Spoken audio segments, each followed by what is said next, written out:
Hello viewers and welcome to Africa and Beyond Television Network. And it seems as if Honorable Killer Zivhu is putting more pressure and is cornering Mnangagwa and his people.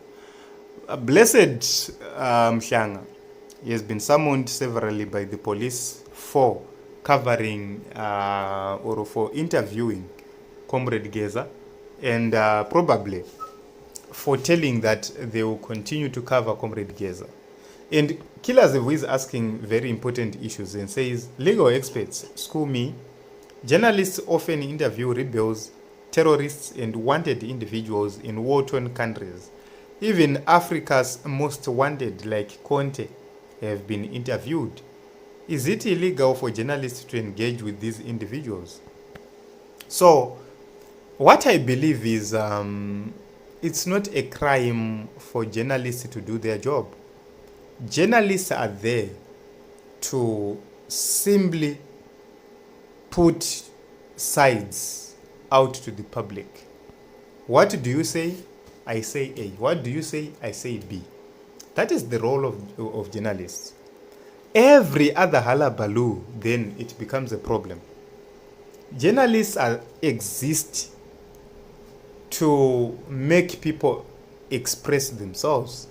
Say that there is a fair judgment. Okay, we have seen the M23 rebels in DRC. Others call them rebels, others call them fighters in DRC. We have seen them being interviewed. We have seen them being put on camera. SABC recently, they interviewed the M23 people. SABC, they interviewed the M23 people. And they were giving their side of the story to say, well, we are fighting because of A, B, C, D. What it means is we no longer have one side. We now have both sides. So the biggest problem which we have in Zimbabwe is that these people do not care about what the law says. For example, the Constitution, it gives everyone freedom to campaign, to contest, to do whatever they want to do politically. But somebody will come and say, when you want to do a rally, consult us first, apply from us, we will give you permission to hold that rally. If we don't permit you, you don't hold that rally. Say that we'll arrest you, beat you, do all sorts of things. Why? It's because our country is not a democracy. Our country is a dictatorship, and that is how dictators operate. They don't care about what the law says. They don't care about the rules. They don't care.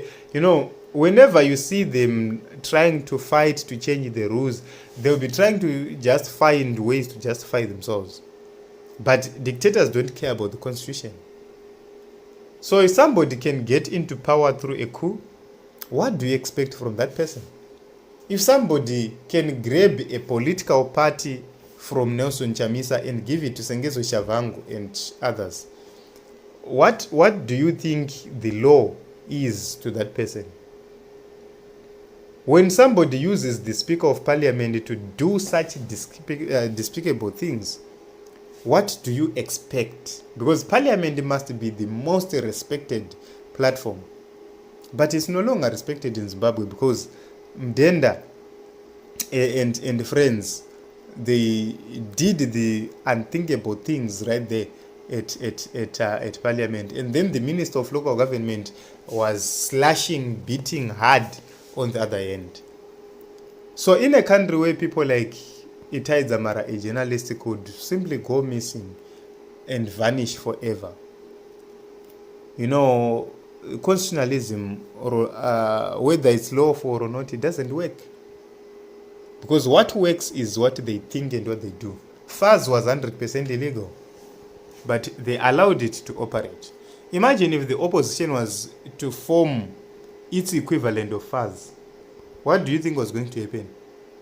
Imagine if the opposition had formed its own equivalent to FAS. Military ne police vobvavati vazvialawa kuti zvishande zvakadaro. What do you think was going to happen? It was going to be bloodshed everywhere. It was going to be, you know, something. definitely you are going to see the same people from the opposition getting arrested, but those from ZANU-PF not getting arrested. Why? It's because it doesn't matter whether it's lawful or not. Zimbabwe Electoral Commission is supposed to lawfully conduct itself, but they've refused up to this day to do what they've been doing in the past, to publish the election results so that people can trace who voted where. Because Mnangagwa kana vachinzi vakawina, the only thing to justify his win is to tell us kuti pa polling station yakati vakawana chii, zvese zvichiwanikwa pa website yeZEC. We must be able to go and check on polling stations. Tondoona kuti polling station yakati vaMnangagwa vakawana chii, Chamisa akawana chii. We audit the results. Then we can call them kuti all right, according to your website ZEC, Chamisa Trukona akawana chakati, vaMnangagwa vakawana chakati. According to the V11s dzatinadzo aya ari authentic aya, apa pane zvakati, apa pane zvakati. Here is the biggest problem. But the reason why these results cannot be validated is because hapana pekuma auditor.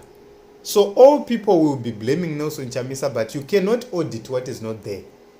You will still have your bank statement rawinaro, but you don't have access to the account itself.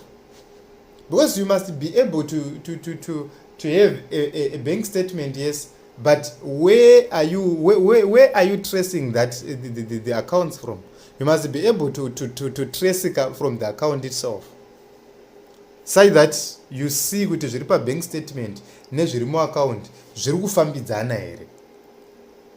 Failure to do so then, it's a problem. So in response to what Killer Zivhu is saying, it doesn't matter. So Mary says, a wanted man by the name Joseph Kony was often interviewed by Ugandan news outlets. This during the reign of Museveni. In Zimbabwe, I don't know, but I would think that there is a UN resolution of some kind of article in the Geneva Convention that allows it. Okay. So you have to understand what journalism is first. So ZANU-PF can just come up with anything. Imagine a lot of people were once charged with a law that didn't exist.